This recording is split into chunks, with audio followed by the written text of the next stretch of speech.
individuals change up so much, and they surprise the living shit out of you. Even like there was a relationship I was in 8 years.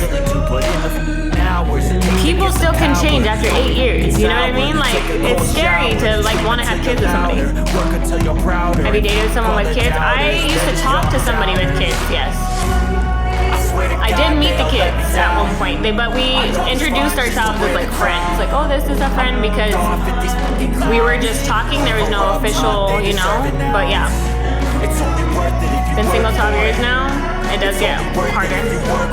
They need to come with a Carfax report. You know how nice that would be if there was just like a Carfax. Like that would be so nice.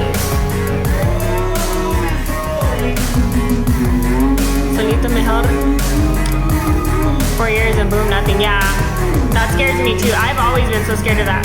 The person I was talking to though, they broke me in that sense because they prepared me to be their stepmama, right? David, thank you. And I was so prepared. And the more I started to see that person, and then when I finally was like going around their family, and then I met the kids, it was huge to me. Those were so big to me because I craved to be a mom. And so then when you take that away from me as like a woman, and it's like, oh, well, I don't think I'm like ready to be in a committed relationship or give you that, or it's like, mother checker, you're lucky I don't just backhand the shit out of you right now. You know, it makes me go a little es loca. I played step dad for the longest, so I can feel it. Yeah, I don't, but that's a scary thing, right? My lesson is alcoholism, yeah.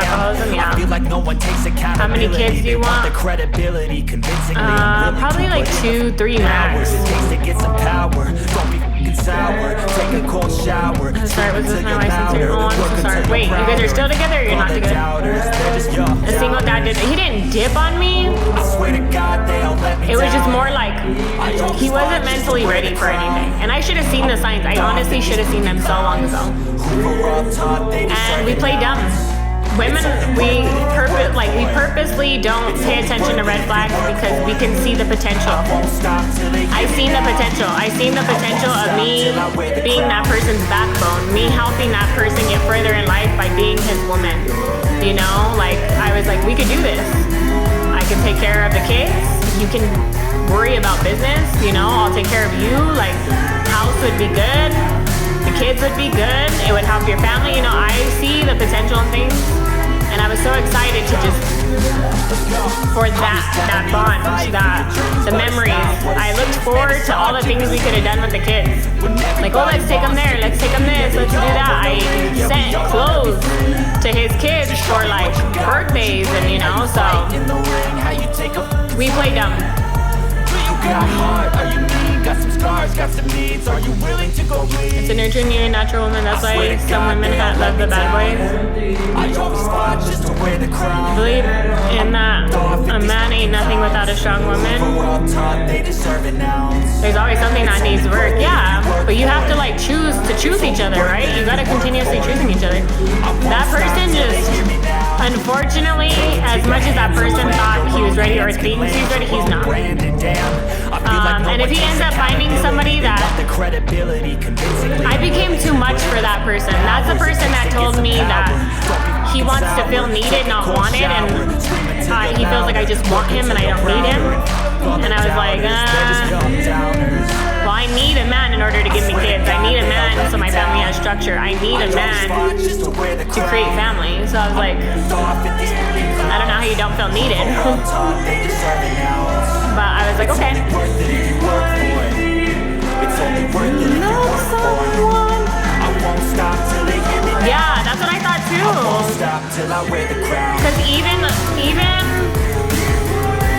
I was told that Carlos, thank you. I was told that the kids loved me and loved having me around. Like they asked for me, and that broke me. You know. It breaks you when you know you're creating a bond with kids. You don't even have, as a woman, you don't even have to see these kids like 1,000,001 times. You can see them once or twice, and you already create that bond. And so then it's like when they're asking for you, and these people are telling you, know, like, oh, they're like saying you're one of their favorite persons now, or you know, they miss you, or they want you around, or they want you to come to lunch. Like, that's huge for me, because I love kids. Like, I want kids, so it's huge. And so when that person like took that shit from me, it broke me. It's hard to walk away. It is, yeah. But the screwed up thing of it all was the person would tell me like, I don't know if I could give you what you want. I can't give you what you want. But then would use the kids, you know, like, oh, so he would say all that, like, I can't give you what you want, la da da da. And then it would be like, oh, but he would say his kid's name, and then be like, she was asking about you today. She wanted to see you. I'm like, what? But you can't have your cake and eat it too. Your kids are gonna get attached to me while you don't even know what you want. Like, to me, that was selfish on that person's end. That was very selfish on their end.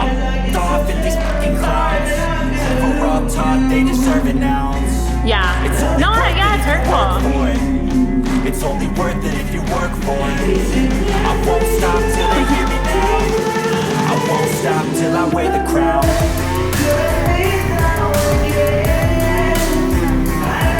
My ex-14-year-old said daughter called me to pick her up because she was sick and her mom and dad didn't. Yeah, that's sad. But you know, everything happens for a reason. I think that, yeah, that's what I said to Derek. And this person was like, well, I was just trying to observe and see like if it could potentially get there. And I'm like, no, that's not how that works. But who am I to say how they parent, right? They're gonna introduce whoever they want to introduce to their kids, and that's not on me. King, thank you, but I feel like everything's happened for a reason, and I'm very thankful for that. I feel like I will be finding my person one day. I just gotta be a little more open-minded to who it is.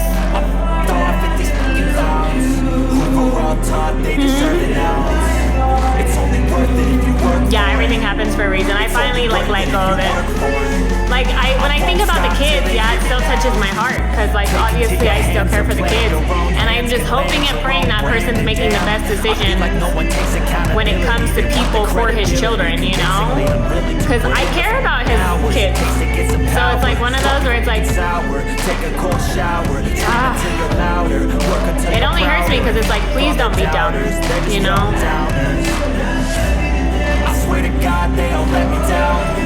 But they're not my kids, so it's not anything I could change or do. Yeah, now it's time to focus on my future and hopefully starting my own family. Yeah, it is, Matt.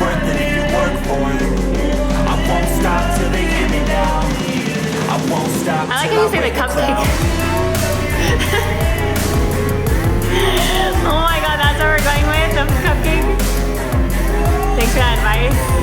You're welcome. Kids are pure. You have the opportunity option. Yeah, kids are pure. And that's exactly why I think I get so attached, is because we were all kids once, you know? We understand when it's like, you, as a child, you can't do anything about a situation. You literally cannot. So it's just like hoping that your parents are making that right decision for you. Charles, thank you. So show me what you got, what you bring, how you fight in the ring. Here's on the kids, yeah. Baby cake. You got heart, are you mean? Got some scars, got some needs, are you willing to go in? No, he's right. No. I always fought just to wear the crown. Quality conversations. Me 3 times makes me hurt. Yeah, that's why, like, when people are like, would you date a dad? I was so against it for so long, man. So long. I promised myself I would not date a dad because I've dealt with baby mama situations where I'm like, no, I don't, you know. I've told myself, like, I get connected to kids quick because I want to be a mom so bad. And then I meet this damn person, lucky to see you. I don't even waste my energy on them. And then I met this person and everything was good. And then he tells me, like, oh, I have kids. And I'm like, oh, plural, you know? So I was like, okay. And the conversations were simple at first, you know, flirty, and then they got deep. It was like, could you see yourself being a mom? And I was like, yeah, absolutely, like, that's my dream. And it was like, you know, he would tell me, like, you say all the perfect things, like, who are you? And I'm like, it's just what I want now, it's who I am. And our conversations got very deep very moving at a pace they probably shouldn't have. But then it's like I never thought I'd fall in that hole, you know? And I was like, I knew I shouldn't have. Good for you for wanting that, yeah. Merc. Let the rest in peace. But yeah, so now when people are like, American Dream? Yeah, I did. And was there for her and the kids she hurt me. Yeah, I think, and that's what like people fail at. It's like when they find somebody that's good with their kids, I feel like, I know it sucks, but you should put your personal little weird confusions or your personal little bullshit to the side, because you have someone that not only wants to take care of you, but like your little family, you know, someone who wants to come in and care for you and love them wholeheartedly. And you know that. You know in your heart, mind, and soul, this person would be amazing for you. And you chop and screw it. Relations with a girl like that. I was in one for about 6 years. I learned a lot. Yeah, we were never in a relationship, but I did learn a lot. I learned that I'm never putting my dream into someone's hands again. No. I hope you have a wonderful night. I have to wake up. Okay, be careful, Delgado. Thank you so much. I love you. Thank you, thank you. You could have any guy you want. Have you ever gone off the grid and found yourself? Yeah. It's the best thing I ever did too. I was off the grid for probably like 4 months.